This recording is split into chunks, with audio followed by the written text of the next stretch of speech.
again to the Black and Amber podcast. I'm the host, Danny Hawkins, and with me is George Honeyman. If he had longer hair and was a foot taller and wasn't from Wearside, it's Lane Daniel. How you doing, Lane? I'm good, thanks. How have you been? I've been alright. I imagine our viewers, after this is the third episode, they're probably just getting the strangest of images for you. And for those of you who are wondering what me, Danny Hawkins, the host, looks like, I probably look like a mix of David Myler and Sam Clucas. It's probably a time where we could put a camera up and start filming each other, but I guess for now we'll just keep it with the similar screenshot. If you do want to see our pretty little faces, let us know in the comments below. We'll get some pictures uploaded soon. Yeah, we'll get it on the social medias. Yeah, you can follow us on Facebook, on the Facebook group at Black and Amber Podcast. We're also looking to start Twitter and Instagram in the coming days. But yes, anyways, we'll move on to the weekend's fixtures with a nice victory against Northampton Town. Great 2-0 victory. It's also as well history in the making for our side as well. It's the first time we've won our first 3 games in the season since the 1947-48 season when we was in the 3rd Division North at the time.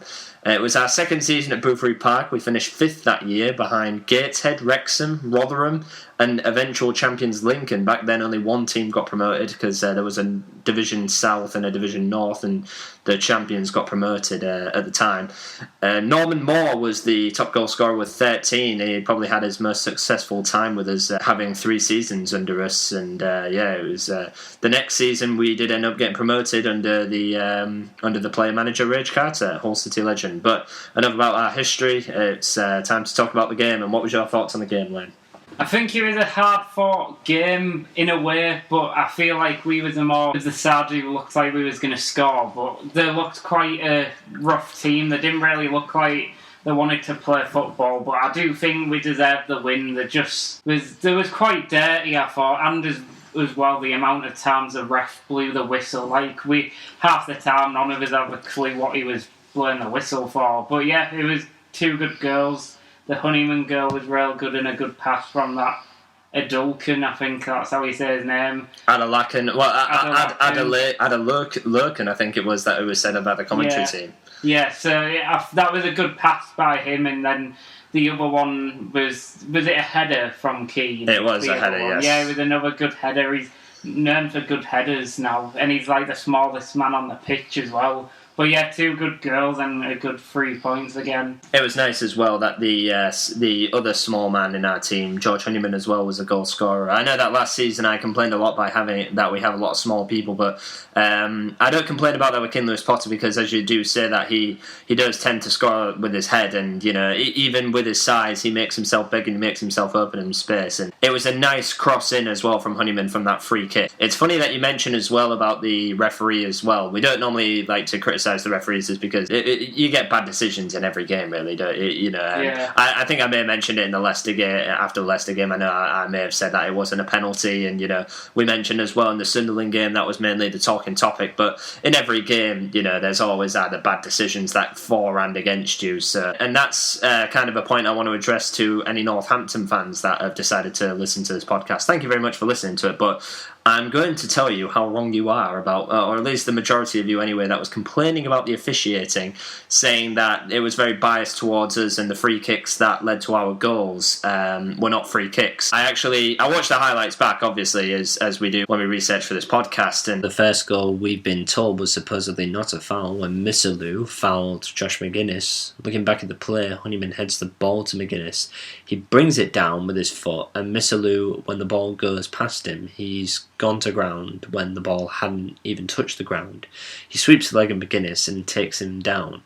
Of course, you can tell what he's trying to do. He's trying to decipher when the ball wouldn't hit the ground. McGuinness takes it away, and then in turn he ends up with a late challenge on McGuinness. So, it happens. McGuinness can't do anything about him going to ground and taking the ball away from him, and they collide.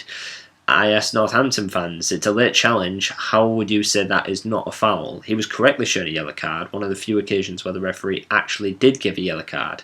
And of course, by then, in the free kick, Honeyman puts in a great ball for Keane Lewis Potter, who was left unmarked for the header.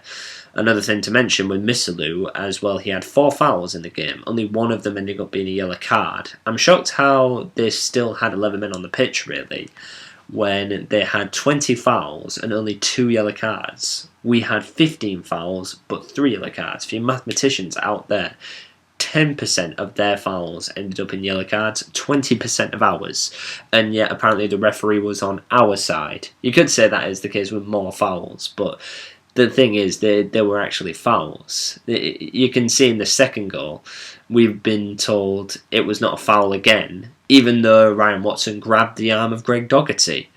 I will accept that he already pushed the back of one of the players before that, and yeah, if that was the other way around, I would say that was a foul. The ref really should have given a foul, I would say, but how many times do we see it in the Championship, in the Premier League, when the ball goes up into the air and you see the two players, they fight for the ball, and they're always pushing and shoving, jumping up for it or anything. The ref sometimes gives a foul, the ref doesn't. There's been plenty of times where the ball in the air and as the striker has got a hold of the defender and the ref doesn't give anything. And it's the same again, we've had it before where the defender, he knocks into the player, he goes down, and the ref gives a foul against the striker for a dive. I think what happens is the ref, he obviously looks at the ball in the air, he looks at the two players where it's going to go to, he has a split second to decide where the ball's going to head and who's going to fight for it, and then someone obviously falls down, he has to make a quick decision, and the ref's, natural instinct is, well, if I didn't see anything, then, if I didn't see it properly, I'm not going to give it, so that might be what happened. That's not to excuse the push, of course, but there does need to be some clarity as to what is allowed and what isn't allowed, and maybe give some help for the referees as well. Maybe the assistants should be having a look at it as they look for the offsides as well. Maybe they should have a look at it and give a helping hand as well. Just have a look at which defenders are looking like they could attack for that. Or maybe Northampton, why don't you try keeping the ball on the floor and play proper football rather than playing like a non-league side? And then that way you don't get funny little things like this where the referee doesn't give a push or a shove or anything because the ball's not in the air as much, and when players collide on the floor the refs tend to give the foul. However, I must also argue the free kick didn't really affect the goal that much. Doherty passes the ball backwards and then that ball ends up going to Adelakan.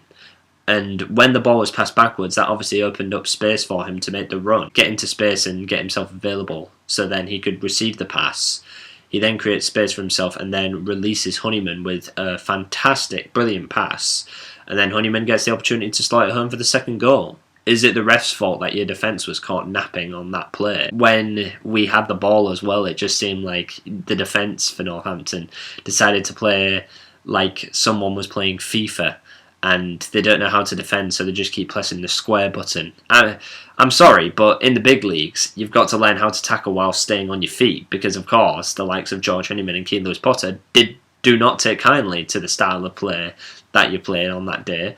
And so in turn, Northampton got punished with the goals we scored and for the result we had. Nevertheless, I'm sure there will be a few discussions in the comments below. Anyway, a win's a win. We can't complain, as we always say. It's 3 wins out of 3, as we say. We are third in the table at the moment. We are tied first, obviously, with Lincoln and Ipswich. It reminds me a lot of the open letter that our owners sent us, to the fans at the start of the season, to say that our plan is for promotion and that we're going to have a strong start to the season. And currently, Grant McCann's men are staying true to that promise. Yeah, I agree. I think it's been a great start to the season, and McCann's properly proving himself, because he had a bad season last season, and the players actually all look like they want to perform and do the best for the club, and I feel like the way we're going, we can get more and more wins, and potentially, I don't want to speak too soon, but hopefully we can go straight back up. Yeah, it's really funny how the predictions at the start of the season had us finishing either 13th, and even us as well, we was very sceptical. I even said that if we keep McCann as our manager, we're probably going to finish 8th. I think you said about 5th or 6th, we're going to finish in the playoffs. Yeah. But, it's whether if we'd finish in playoffs. And the way that we're going, he's definitely proving us one. So, Grant McCann, if you are listening, fair play, good on you.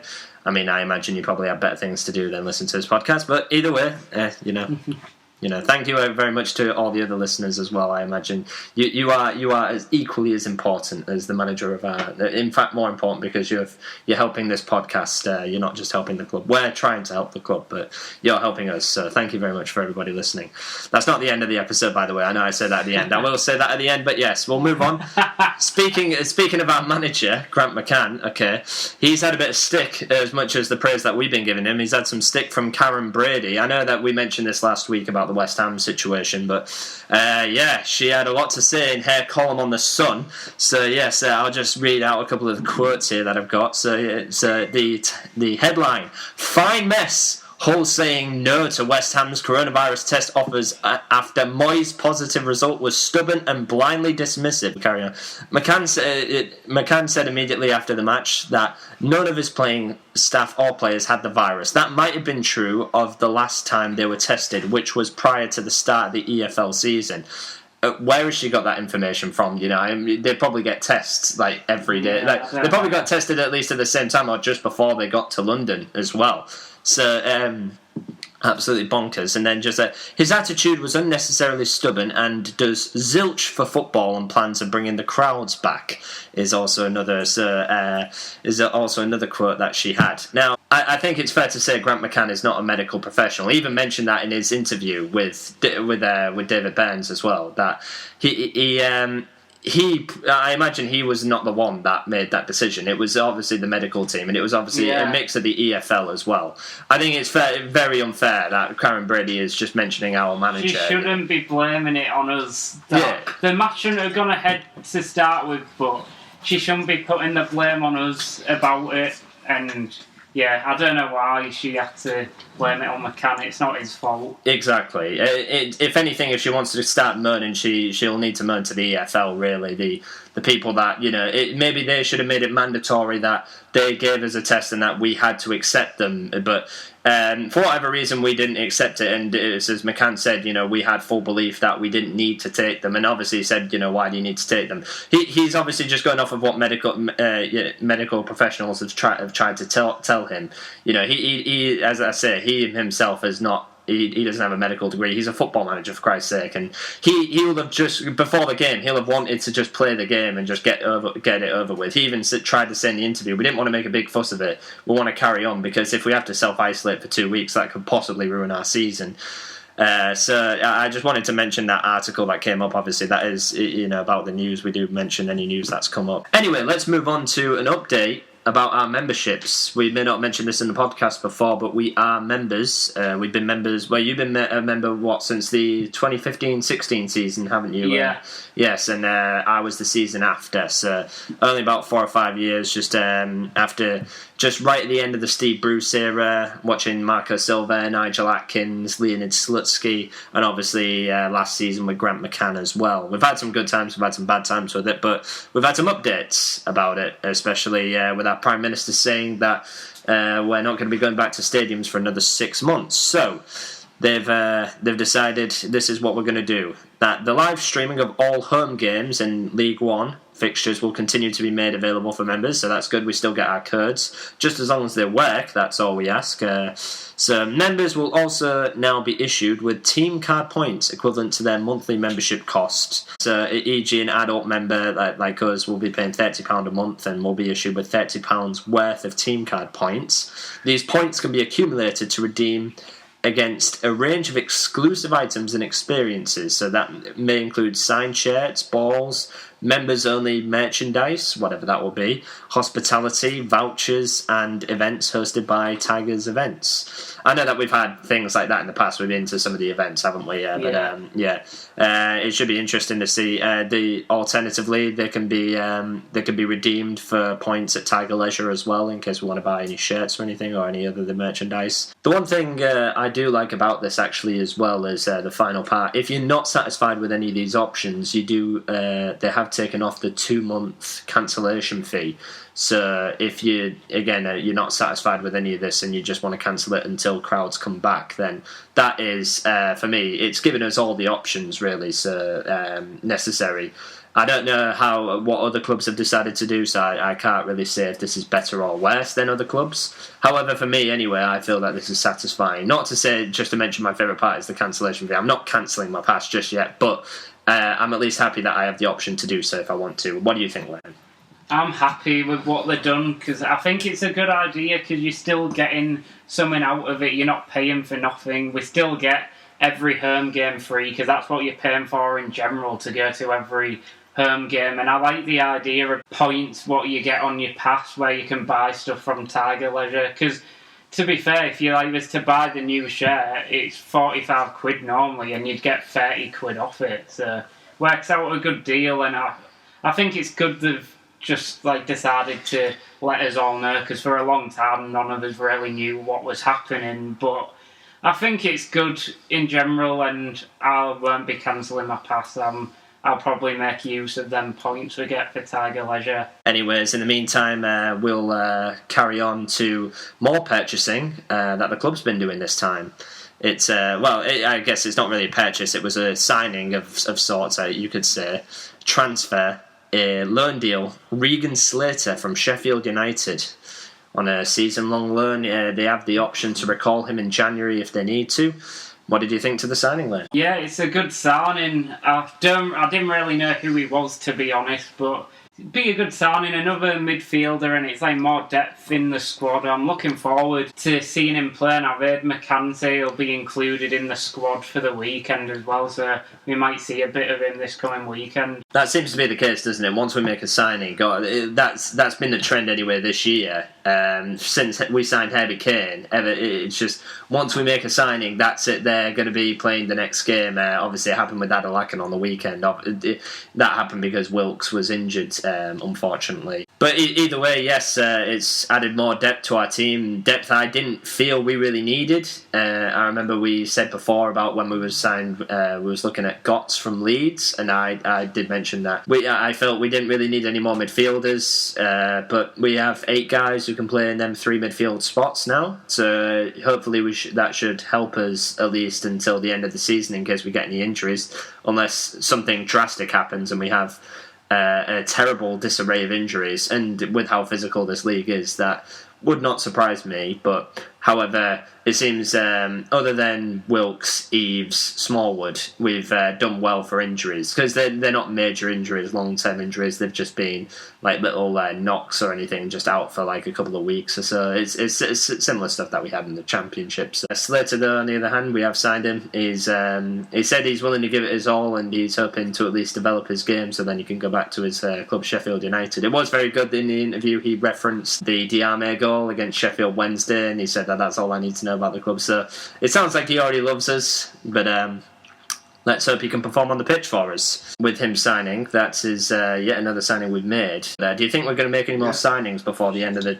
deadline day? Maybe. I did hear something from McCann saying he don't think he's getting any more people in, but you never know. The managers say this. They're never allowed to say if anyone's coming in or out. But if we do, I'd love to personally see maybe another striker come in. I know we've got strikers, but just for someone for more depth, because now that Scott's got injured, I know it's only for a couple of weeks, but yeah, it'd be good to get someone else in, but if not, I'd be happy anyway. Yeah, maybe if we need somebody to play in the front 3. I know that I've heard we was linked with Ben Woodburn, but then Grant McCann said dismissed that in his press conference today. Anyways, final agenda. It is the game against Plymouth Argyle on Saturday at the KCOM Stadium, which I have a special gift for you, Lane. I'll have to... What is it? For you listeners... It is a programme, because I know you like your programmes. Yeah. It is a programme from the last time Plymouth Argyle played us. It was in the 07-08 season. Okay, it's your favourite commentator of all time, Brian Hughes, on the cover. Thank you. On the cover. Okay, yes. We lost 3-2 that day. And I was having a look at it. Dean Windass and Dean Marnie. Were you at this game? I was not at the game, no. I had to get this from a friend of mine at work, Paddy Anderson. I know he's not watching the podcast because he is busy. He's busy preparing for the birth of his child. So in advance, congratulations for that, Paddy, if you do listen to this eventually. And thanks for the programmes as well. He gave me an array of other programmes. But yeah, that was from the 07-08 season. Do you remember anything from that year? Well, obviously we got promoted. Yes, yeah. It was the one we got promoted. But if you have a look at the back and check out the squad, the only notable names we have to play up front are, as far as I can see, Dean Windass, of course, and Stephen McPhee. I know Stuart Elliott was also good attacking. He could probably play up front, but he was predominantly a winger. And Richard Garcia, again, could also play up front, but as well, he was also a winger. No Caleb Furlan, as we would sign him from Wigan a few weeks later. No Craig Fagan, as he had moved to Derby but then made his way back to us later that season. And most importantly, no Fraser Campbell, as he would join us a few weeks later as well, on loan from Manchester United. There's some players I don't even know in this squad. Yes, exactly. Yeah. Would you be able to say who's Brewster Frizzle? That's. I don't know. I mean, let me know in the comments below if you know who Brewster Frizzle is. But Halamosi, who did end up playing for us in the Premier League, he played for Plymouth that day as well. He got a yellow card as well in the game. But Phil Brown said that it wasn't the start to the season that we needed, and maybe that's what convinced him to get the £1 million signing of Caleb Furlan. So yes, that's for you. You'll be able to find on page 49 a good picture of Rory rock climbing. I'll have to show this on the podcast now. How do you remember what? It's because I had a look at it earlier. That's why. Wait, he's rock climbing. Yeah, he was rock climbing. That's not 49. No, that's if you wanted to be a mascot. Yeah, there was short on mascots at the time. So there he is, 43. There he is. Yeah, he is as well. Yeah, it's interesting what you find when you look back at your programmes. I imagine in 5 years' time you're going to show me some of your old programmes when we're back in the Championship. Well, that's a prediction and a half anyway. So yes, we'll talk about the game now in the modern time now at the Cairncombe Stadium. I had a look at the highlights of Plymouth. They do really well crossing the ball and heading. They really are lacking defensively. They have just come up from League Two as well, so I imagine they're still trying to find their feet. They are unbeaten in the league, though. How are you feeling about the game? I feel like it might be a similar one to Crewe, where it's going to be a hard-fought game, and might even be something where it's just like one goal in it. But I think, in general, I don't know much about the squad. I personally haven't watched any of their stuff, but I can see it being a hard one. These teams who have just got promoted from League Two seem to be, like what McCann says, they're used to winning, so we've got to be careful for them. But I'm going to do my score prediction now, and I'm going to go for... I know we haven't scored more than 2, but I might go for 3-0 for City, and I'll go for the goal scorers. Keane Lewis Potter for 1. If Wilkes is starting, because I've heard he might be fit, even if he comes on off the bench, I'll go for Wilkes, and then maybe I'll go for long shout. I'll go for Eves if he's playing, because he's fit again for the weekend. But I feel like we need another win. I know it's early in the season, but we want that winning mentality to keep going around the club, and we need to show we're the best team in the league. I agree, we do need to show we're the best team in the league, and just with the players that you mentioned there, it seems like most of the league have said, when we have the best players, and the players you mentioned, Wilkes, Eves, obviously, they've been in this league before, they know how to win games. The thing that worries me is when we play. I know we've only played 2 games at home, but we've lost and then we've only won 1-0 at the end of it. And we tend to struggle. We've been struggling a lot at home recently. We need to transform that, obviously, the away form that we have back into home. I know that since the pandemic and since they haven't had crowds in the game, they have just generally said away teams are just winning a lot more, obviously. You don't really think about it when you have crowds at games, but I guess we do actually make a lot of difference when you have your home fans backing you.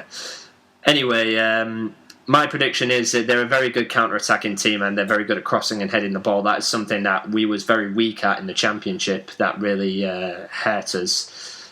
So I reckon they probably will get a goal from that. I know Ingram's been good, and I know that defensively we've been good as well. And Emmanuel has been great on the right side. Callum Elder, on the other hand, he's good attacking. He can be a bit suspect defensively, I think. It might be if we start Fleming, I might not be worried, but and Callum Elder, if you're listening to this, prove me wrong, please. And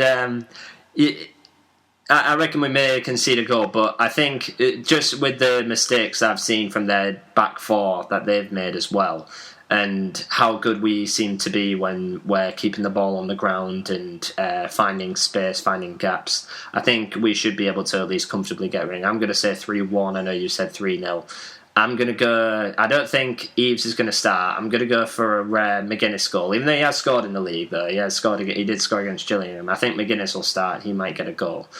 And I'm also going to go for Keane Lewis-Potter to get 2 as well. I feel like he's definitely going to score a goal. Well, I hope he does. To me, he's looking one of our best players up to now this season. But also, shout out to Honeyman because he's been class. Also, he's got in the League One Team of the Week again, and even the EFL Turtlite Team of the Week, including Championship, League 1 and 2. So well done to Honeyman, he's being class. Yes, I would actually probably, if I could make a further prediction, I'd probably say Honeyman gets all 3 of them assists as well. I agree as well. Yeah, he's been very creative, and that is something that we did say we were lacking as well in the Championship. So it's amazing how a player we already had and played a significant amount of games for us in the Championship has been the difference maker for us. Yes, and hopefully we'll be able to say that we had a good result again against Plymouth. But we'll find out on Saturday, and we'll find out in the next episode. Anyway, that's all we got time for tonight's episode. We'll be talking about the Plymouth game, and then we'll be talking about the upcoming games as well. We was going to talk about the Grimsby game, but that's unfortunately being cancelled. And we'll be discussing our game against Fleetwood on Friday. And for now, I got to say thank you very much to everybody who supports the podcast. Thank you very much, Nick Turner, for providing the logos. It was a big help for us, Nick. Thank you very much. We put that on Facebook. You can join us on Facebook, the Black and Amber Podcast. And as well, subscribe to our YouTube channel as well. That's where we've been uploading all the episodes. Listen to number 1 and 2 as well. We'd like to thank Aftermarket for the intro and outro song, the song 9 to 5. I'll put it in the description so you can listen to it. And of course, I've got to thank my co-host Lane. You've been brilliant today. Thanks, Lane. Yeah, thanks for the programme and thanks for having us again. Yeah, absolutely. And thanks everybody for listening as well. This has been the Black and Amber Podcast, and one day we will report on success for Hull City. But for now, it's goodbye. Got no 9 to 5. We've got no 9 to 5. Got no 9 to 5. We've got no 9 to 5. Got no 9 to 5. We've got no 9 to 5. Got no 9 to 5. We've got no 9 to 5.